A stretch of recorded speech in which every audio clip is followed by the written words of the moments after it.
videoda insanlarla kurduğunuz iletişimin kalitesini oldukça yükseltecek sihirli bir ipucundan bahsedeceğim.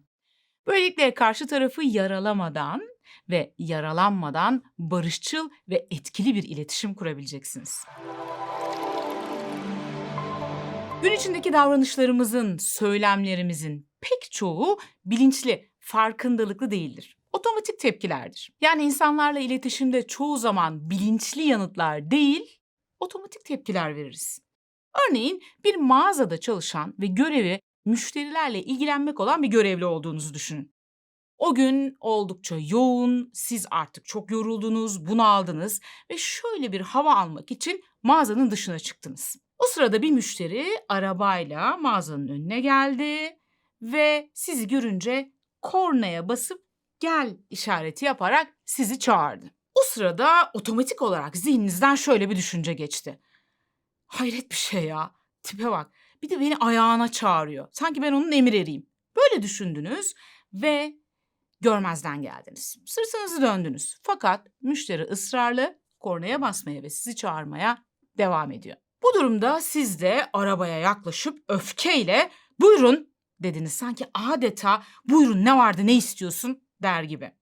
Fakat tam bunu derken bir de fark ettiniz ki bu kişi yani arabayı kullanan kişi yürüme engelli birisi ve inebilmek için sizden yardım rica ediyor. Çok kibar bir şekilde bunun için sizi yanına çağırmış. Bir anlık utanma ve belki de pişmanlığın ardından belki durumu tatlıya bağladınız ama her zaman bu kadar şanslı olamayabiliyoruz. Otomatik tepkilerimiz karşı tarafın asıl niyetinden ziyade bizim kafamızdaki inançlar, genellemeler, ön yargılar ve bazı varsayımlardan ibaret oluyor. Bu varsayımlar çoğu zaman hatalı olabiliyor ve sonuç yanlış anlaşılmalar, iletişim çatışmaları, iletişim kazaları ve belki de sonucunda kaybedilen işler, kaybedilen ilişkiler. Psikolog Marshall Rosenberg şiddetsiz iletişim yaklaşımında işte tam da bu noktada işimize oldukça yarayacak önemli bir ipucundan bahsediyor.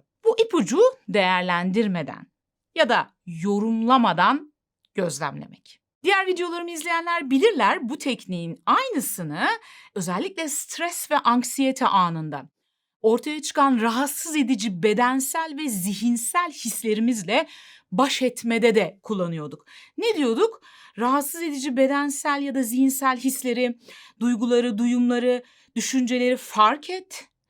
Fakat onları yorumlama, onları analiz etme, onlarla ilgili felaket senaryoları yazma. Sadece bir kamera tarafsızlığıyla, objektifliğiyle gözlemle. İşte iletişimde de karşı tarafı dinlerken ve kendimi ona anlatırken, ifade ederken gözlem ile yani tarafsız gözlem ile yorumu birbirinden ayırt etmek ve özellikle ifade kısmında, kendime anlattığım kısımda yorumlarım yerine tarafsız gözlemlerimi aktarmak oldukça hayatımı kolaylaştıran bir unsur. Şimdi neyi kastediyorum? Gözlem dediğimiz şeyin bir tanımını yapalım isterseniz.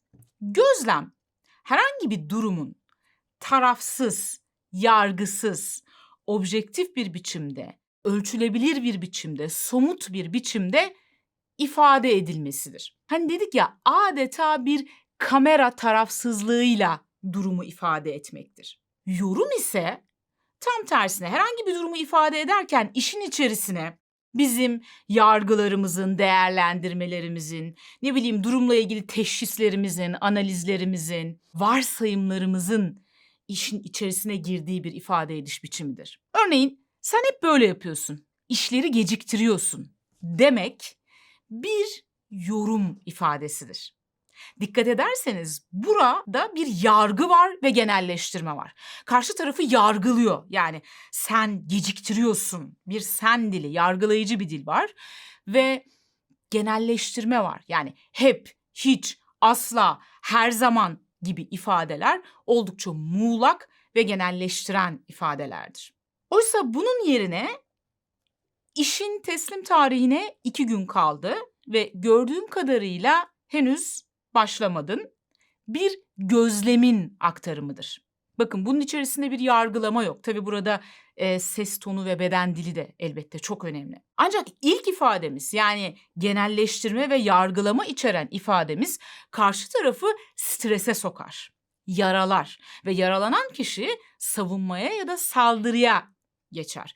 Bu durumda da aradaki iletişim bozulur. Oysa ikinci biçimde, yani benim gözlemlerimi aktardığım biçimde ifade ettiğimde kendime, bu durumda ise karşı tarafa kendini ifade edebilmek için güvenli bir alan açmış oluyoruz. Bu ayrımı netleştirmek için isterseniz birkaç örneğe daha bakalım. Deminki örneğe dönelim. Mağazanın önüne çıktım, yorgunum. Bir kişi kornaya basıyor ve beni yanına çağırıyor. Bu durumda otomatik olarak aklımdan geçen düşünceler neydi? Örneğin bunu ifade ettiğimde müşteri beni ısrarla ayağına çağırdı. Hayret bir şey. Beni emir eri sanıyor herhalde. Tüm insanlar ne kadar hadsiz, ne kadar düşüncesiz. Şimdi benim zihnimden bunlar geçtiğinde bu işte yorum kısmına giriyor. Çünkü ben var olan durumu objektif bir biçimde ifade etmiyorum. Bunun içerisinde yargılama var dikkat ederseniz, varsayımlar var ve genelleme var. Oysa aynı durumu şöyle ifade ettiğimde, molada hava alırken bir korna sesi duydum. Arabanın içindeki müşteri beni yanına çağırdı. Burada gördüğünüz gibi herhangi bir yargı yok. Var olan durumu objektif bir şekilde ifade ediyor. Örneğin Ali agresif birisi demek bir yorumdur. Çünkü burada yargı var. Bunun yerine Ali'nin son toplantıda masayı yumrukladığını gördüm. Bir gözlem ifadesidir. İçinde yargılama yok. Var olan durumu objektif bir biçimde ifade ediyor. Ayşe her şeyi çok kafasına takıyor gibi bir söylem bir yorumdur. Çünkü işin içerisinde bir teşhis var. Yani o kişiyle ilgili bir teşhis koyuyorum ben kendime göre. Bunun yerine mesela Ayşe'ye belki gidip şöyle diyebilirim. Ayşe her şeyi çok kafana takıyorsun. Bu Ayşe'yi savunmaya geçirebilir böyle bir söylem. Oysa bunun yerine kendi yorumum yerine gözlemimi aktarsam, Ayşe dün yöneticisinin toplantıdaki konuşmasının kendisiyle ilgili olduğunu düşündüğünü ve buna üzüldüğünü söyledi. Bakın burada yine var olan durumu aktarma var, yani gözlem. Örneğin hep böylesin, dikkatsizsin ifadesi bir yorumdur. Çünkü içerisinde bir yargı ve genelleme barındırır. Bunun yerine gönderdiğin son 3 raporda nokta nokta nolu sayfalarda yazım hataları olduğunu gördüm ifadesi bir gözlemdir. Somuttur, ölçülebilir. Yine örneğin bir arkadaşımla konuştuğumu ve onun bir takım davranışlarını kendimce yorumlayıp varsayımlarda bulunduğumu düşünün. Ve ona bunu şu şekilde ifade ediyorum.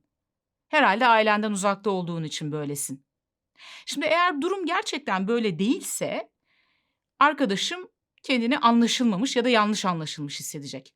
Bunun yerine gözlem şeklinde ifade ettiğimde örneğin dün yemekte hiç konuşmadın. Sonrasında da çaya kalmadan odana çekildin. İyi misin? Bana anlatmak istediğin bir şeyler var mı? Bakın ikinci ifade yine karşı tarafa çok daha fazla alan açan daha etkili bir ifade. Yorum ile gözlemi ayırt etmeye başladığımızda aslında günlük yaşamdaki konuşmalarımızın, hatta düşüncelerimizin çoğunun bir yargı, varsayım, genelleme ya da teşhis içerdiğini fark edeceğiz. Bu farkındalık o kadar önemli ki bunun 2 boyutlu önemi var. Birincisi iletişim boyutunda. Yani bu söylemlerimizin karşı taraf üzerindeki etkisini fark edip ona göre düzenleme şansı veriyor bize. Dolayısıyla iletişimimizi düzeltiyor. 2, düşüncelerim açısından da baktığımda çoğu zaman aslında insanların günlük yaşamda sıkıntı yaşamalarının sebebi olanı olduğu gibi görmek yerine onu çarpıtılmış, hatalı bir biçimde algılamaları, yani yorumlamaları. Olanı olduğu gibi görmeye başladığımızda düşüncelerimiz de rahat edecek. Dolayısıyla ruh halimiz de rahat etmeye başlayacak. Yani stresimiz de azalmaya başlayacak. Yani aslında bu teknik hem iletişim için hem de stresle baş etme için oldukça faydalı bir teknik. İletişimde yargı yerine, yani yorumlarınız yerine gözlemlerinizi ifade etmeye başladığınızda daha barışçıl bir şekilde iletişim kurmaya başladığınızı göreceksiniz. Gözle görülür bir fark olacak. Bakın, eşinizle, çocuğunuzla kurduğunuz iletişimde, arkadaşlarınızla, iş arkadaşlarınızla, akrabalarınızla, herkesle kurduğunuz iletişimde bu tekniği denemeye başladığınızda farkı göreceksiniz. Yanlış anlaşılmalar azalacak. Bağlar güçlenecek. Tabii bu tekniği uygulayabilmek için bolca pratik etmek lazım. Yani ilk başta hemen tam anlamıyla uygulayamayabilirsiniz. Bu da çok normal. Ancak ne demiştik? Bilgi beraberinde farkındalığı getirsin, farkındalık beraberinde kontrolü getirsin. Yani kendimizi kontrol etmeye başlayalım. Kontrol de beraberinde bir süre sonra kendini düzeltmeye getirecek. Bu tekniği tam anlamıyla uygulayabilmek için dikkat ederseniz 2 tane çok önemli beceriye ihtiyacımız var. Bunlardan biri odaklanma becerisi. Yani şimdi ve burada olabilmek, odaklanabilmek. Mesela insanlarla iletişim kurarken, birini dinlerken, kafamın başka yerde olmaması, şimdi ve burada olmam, olanı gerçekten dinleyebilmem. İkincisi de yargısız gözlem yapabilmek. Bu 2 beceride hatırlarsanız, eğer diğer videolarımı izlediyseniz, mindfulness tekniğinin en önemli bileşenleri. Mindfulness tekniği çoğu yerde olduğu gibi burada da yardımımıza koşuyor. Eğer iletişim becerilerinizi güçlendirmek istiyorsanız mindfulness tekniği size yardımcı olabilir. Sadece stres ve odaklanma becerilerinizi güçlendirmekle kalmaz. Aynı zamanda olanı olduğu gibi görebilmek, yorum yapmadan, yargılama yapmadan, teşhis yapmadan sadece gözlemleyebilme becerimizi de güçlendirecek. Mindfulness tekniği nedir ve nasıl uygulanır? Eğer merak ediyorsanız ve daha önce izlemediyseniz bu tekniği ve nasıl uygulanabileceğini anlatan ve sonunda da kısa günlük yapabileceğiniz bir egzersiz içeren bir videom var. O videonun linkini en başa sabitlediğim yorumlarda bulabilirsiniz.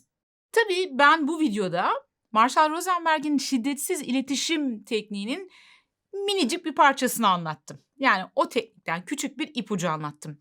Eğer bu tekniğin detaylarını merak ediyorsanız benim de bu videoyu hazırlarken kullandığım kaynak olan Şiddetsiz İletişim kitabını okuyabilirsiniz. Ayrıca başka videolarda bu yaklaşımın diğer ipuçlarını öğrenmek isterseniz yine yeni videolar çekebiliriz. Böyle bir talebiniz varsa lütfen yorumlarda belirtmeyi unutmayın.